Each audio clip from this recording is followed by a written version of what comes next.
right. Good morning, good afternoon, and good evening, and welcome back to another episode of the ITProTV podcast. I'm your host, Pezet, and in today's episode, we've got something a little bit different today. We've got a pre-recorded interview that I did with Tom Jones, the CEO of Pensa Labs, and it is really kind of timely because it lines up with the Equifax breach and in a way that they could have helped to prevent, or at least streamline, getting patches put in place to prevent exploits like what we saw at Equifax. So we're going to basically jump over to that interview so you guys can see it. We couldn't do it live. We had to record it earlier. But I want you guys to see it because it is a great example of some of the really amazing technologies that are out there that can help avoid situations like what we've seen right here. So without further ado, let me turn over to that interview. All right, ladies and gentlemen, welcome back to the ITProTV podcast. I'm your host, Pezet, and in this episode, I've got a very special guest here in studio with me, or at least in studio remotely, where we're going to be talking about some really interesting stuff. You know, over the last couple of weeks, everybody's been talking about the Equifax breach and how it's just such a significant breach that so much of their data was compromised, and there were so many things that the company should have been doing but didn't. And we end up in this situation where we've got one of the biggest breaches in the history of, well, really the history of the internet. And one of the questions that I've gotten from a number of the viewers out there has been, what could Equifax have done to prevent this? Like, what should they have been doing? What could they have done to make this not the incident that it was? And, you know, one of the areas where they were the most weak, or at least it seems that way with the details we have so far, is basically with patching exploits, that there were known exploits that were out there, like the Apache Struts exploit, that they were known. There was a published CVE. There was a patch fix that just wasn't in place. And so their systems were vulnerable. They got compromised, and there's the problem. So what I wanted to talk about in this episode, and the reason that I've got my guest here, is that I wanted to talk about how companies could avoid that pitfall of, hey, I know there's a patch out there, but I'm not going to roll it out. Because there's any number of reasons why a company might not choose to do a patch. They might say, well, I haven't tested it with my software yet.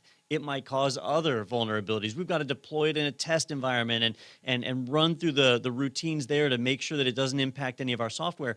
That takes resources. Now we've got to set up a staging environment and duplicate equipment, and there's a lot of effort and a lot of pain there, right? So when you're a large organization like Equifax, when you're an enterprise company, how do you take care of that? And to help us kind of see one of the possible solutions that's out there is my guest here in the studio is Mr. Tom Jones, the CEO of Pensa, and they actually specialize in a number of different solutions, but one in particular that can help with this particular problem. So I wanted to talk about it today, and Tom, thanks for taking the time to join us here on the podcast. Well, thank you very much. Glad to be here.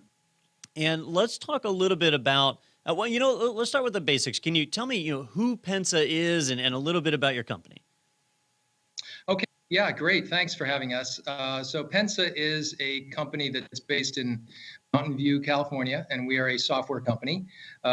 We specialize in what we call intelligent automation, which is to use machine learning and modeling technology to design, build, and roll out computing environments for companies, all in software. So focusing on technologies that create storage, network, compute, application, and security, all in software. And then what we do is use intelligent technology to design and build and roll out those environments. And to this point, the primary way people have used this technology from us is for doing labs. So setting up on-the-fly virtual labs so you can do testing or learn how to use some of the new technologies without breaking your production environment, and a lot of other things that I won't go into now. But that's where we kind of intersect with the problems that folks like Equifax have had.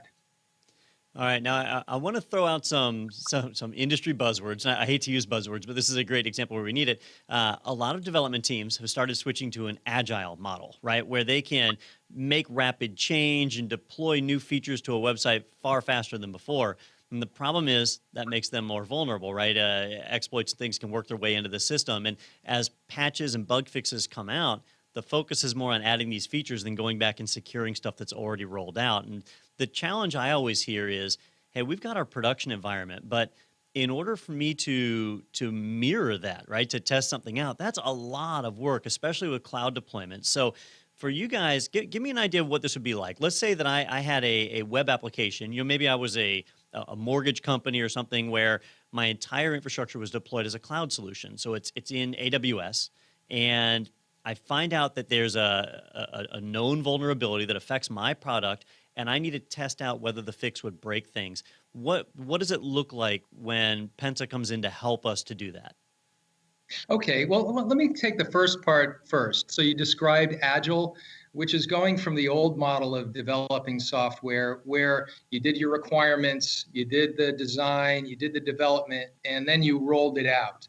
Agile is where you're continuously doing delivery and rolling out. And people like Facebook were early adopters of this, and they would do a drop of new software code, daily. And now it's become the way companies like ours and most companies are doing more and more of their work. The other buzzword is a thing called DevOps, where you get the development people and the operations people in IT working closely together. And very often that handoff breaks down because the software people want to roll out new software every time they need to. It might be because there's a vulnerability where they get to roll out a patch, or it might be a brand new application. But the operations people don't move at that velocity. Very many of them have older technology or established technology that just doesn't change easily. And so the way it looks, to answer your question directly, is there's a mismatch between what people on the software side want to do and people back in the data center can do. And so what we see is a lot of companies want to go forward with new technology that might be in AWS, where I have a cloud and I want to put storage, network, compute, security in my application database on top of that. And I want to change as much as I want to change it. But even in companies that are using cloud heavily, the environments are complex, and they often don't know how everything is connected to everything else. And changing one part can have unintended consequences. And that's where you run into not just big companies like Equifax, but companies of all sizes saying, geez, do we know what's going to happen when we roll out this new software? Is it going to break something else? And often what happens is these companies will say, we don't want to do major upgrades that touch our infrastructure, whether it's in-house or on cloud or wherever it is. We don't want to do that too often. In the old days, people would do major software updates maybe twice a year. Well, even if they're doing it monthly now, that might be enough. So the complexity of the connectivity between all the parts and how everything works when it's virtual, you can't go look at it, is hard for people. And so they end up putting a lot of this stuff off. Now, I know one of the challenges I bumped into when Heartbleed came out is that a lot of people were trialing inline patches where they didn't actually patch the library. They patched or filtered the traffic that was in transit to help stop Heartbleed. And in a lot of testing environments, they didn't have a good reflection of their production data set. So they were testing in a much smaller environment and everything looked fine. And then they rolled out into production and performance really took a big hit. So how does the Pensa Lab solution take care of making sure that we've got data that's very similar to our production data? You know, in a lab environment, we obviously don't want to leak sensitive data, but we need to have a reflection of our production data set. Yeah, so that's exactly right. So what you tend to see in a lot of these test environments is people will set up a test environment using old hardware that they have, that they already paid for. So we tend to work with customers that are using a lot of VMware, are using a lot of OpenStack, and we help them to duplicate those environments to the letter. And what we do is we use an automated technology to do that. So let's say that this afternoon, I have to go test an upgrade of one of my software components to a new level because there's a security patch that needs to get deployed. Well, I can, with Pensa Maestro and Pensa Lab, I can create that environment in under an hour. I can basically, without being an expert in all the parts, with all the network software, storage, and compute parts, I can create a complete working test environment, or a lab, if you will, in under an hour. And then if I need to do the next thing this afternoon, test my disaster recovery, or I want to try a new vendor, I can create those all day long. I have a fellow in our office, he's 23 years old, he's just out of school, he's pretty technical, but he can create 10 Pensa Labs a day if he wants to, and he does, because we have a lot of customers that want to try this out. And so, that's what his job is he's not an expert in networking. He's a reasonably technical guy, but he doesn't know anything about networking, and he creates networking environments all day long using Pensa Lab. And so where we come into a place like Equifax, or even a lot smaller companies who are saying, we know we need to do more, we need to test more, we need better velocity out of it, we want to do Agile, but we don't want to break anything. We give you that test environment that's repurposable as many times as you want to, and you can use our smart engine to spin them up one after the other after the other. That's pretty impressive. So you're platform agnostic. What about like individual operating systems? I guess if it's all automated, it doesn't necessarily matter, right? You do Windows, Linux, pretty much anything? Yeah, pretty much. There are some things that we don't do yet. So, on our website and through our folks, we'll tell you what we have and what we don't. But basically what we do is your app, whatever it is going to run on Linux or Windows or some common operating environment. We take care of everything below that. So the storage is in place. You got a network environment, commute. Say you're using Palo Alto Network Wall, F5 load balancer. We'll configure all of that with VMware, with VMware's networking, everything built in, ready to go. We'll do the design, validate the design, deploy it, and make it available for you to start your testing all in, under an hour with a lot of automation. And then you move on to your next task and do it again. And so what we really are responding to is the fact that we've gone from an environment 10 years ago, 15 years ago, we might have hundreds of physical server network storage devices in the data center where they're cabled up and you can go look at them. Now you're in an environment where it's all in software, it's in multiple clouds, in multiple places, and people can't conceive of how these things connect. And it's hard, it's big ask to go into your person in IT and say, we need to test a completely new problem that nobody's ever seen before, and I need you to do it by the end of the day, and have them be able to do that. So we give you a lab that's smart enough to figure out a lot of those problems so you can get your job done before you have to go home. All right. Now, I know a lot of our viewers are probably thinking the same question that I am, and I don't want you to give away your secret sauce or whatever, but how do you guys achieve that? Do you have just, server closets packed full of equipment that we need, or have you found a way to virtualize pretty much any device? Well, we don't deal with every device today. We're primarily dealing with the modern software environment. We specialize on the software versions of those components. So when we spin up an environment for you, it's deployed on industry standard servers that are in a secure data center, and we will create the software data center on top of that. If you said to us, look, we need to use our old hardware in there, and that we don't do that. So we'll focus on giving you a completely software-defined data center. That's what we can do, and that's really where the puck is going, if you will. Where most companies want to do their IT deployments is on something like VMware or OpenStack. They just want to make sure that somebody fully validates that the designs they do actually work. And that's where we come in, and we'll use advanced machine learning technologies and modeling technologies to make that. That's where our secret sauce is technology around the intelligence to make sure everything's modeled correctly, works correctly, and is validated so that you don't have to worry about it. All right. So what does that workflow look like? Let's say that my environment is entirely built up in Pensa Lab, and I am testing out a patch. Everything tests out fine. Everything's going great. Am I able to push that into production from there, or is that a separate process? I just go and deploy that patch through my normal means. You would typically go deploy it through your normal means. If you wanted to go take our environment that you created and build that whole environment in your data center, we would give you the outputs of our system so that you could go do that. We'd give you a model that lays out the blueprint, and you just reconstruct that in your production systems.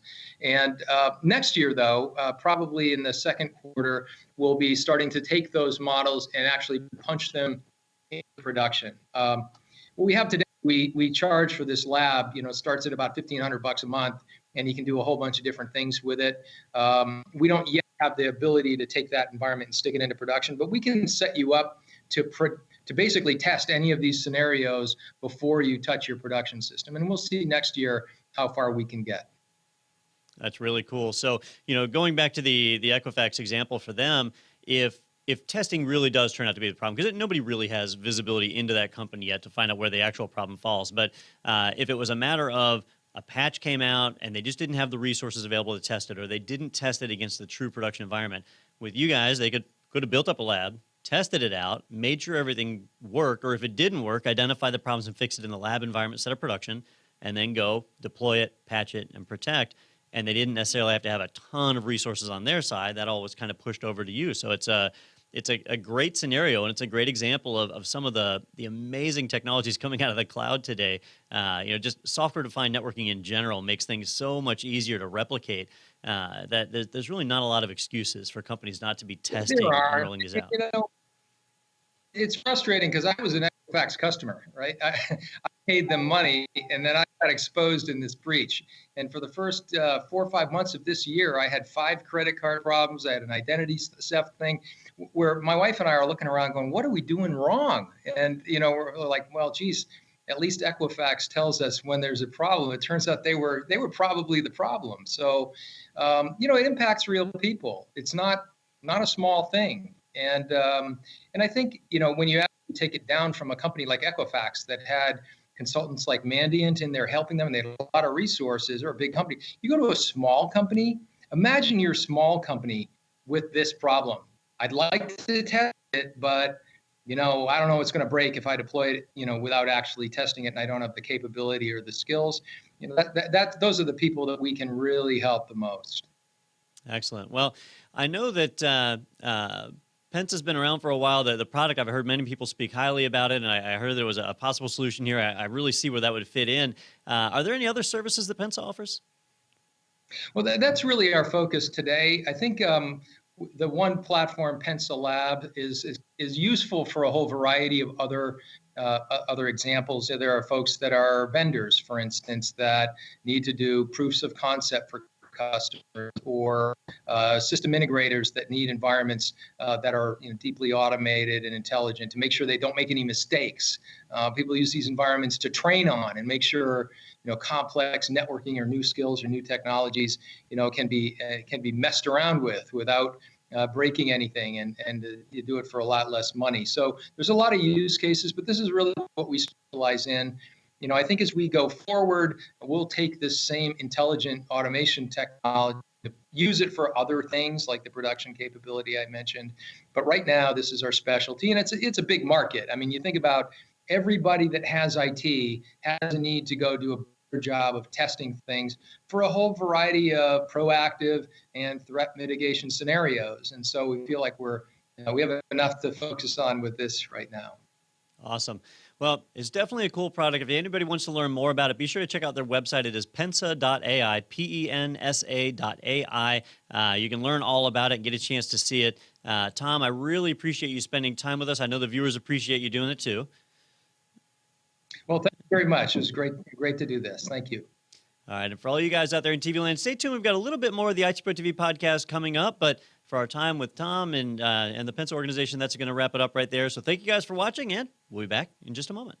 All right, ladies and gentlemen. Well, hope you guys enjoyed that interview. Great information there. And keep in mind that solutions like the Pensa Lab solution, they are really starting to come about. These technologies have been around for years, but thanks to software-defined networking and a lot of the other advanced cloud technologies, things like Ansible, they're making it really easy for us to roll out these technologies or roll out these environments and mirror our production environment. So if you're not using a service like this, you really should take a look out there. There's a ton in the field, and it's really getting to be kind of like the official way to be able to make sure that your production environment can stay patched and updated while creating the minimal impact on your users. So I hope you enjoyed that interview, but that is going to be it for our show this time around.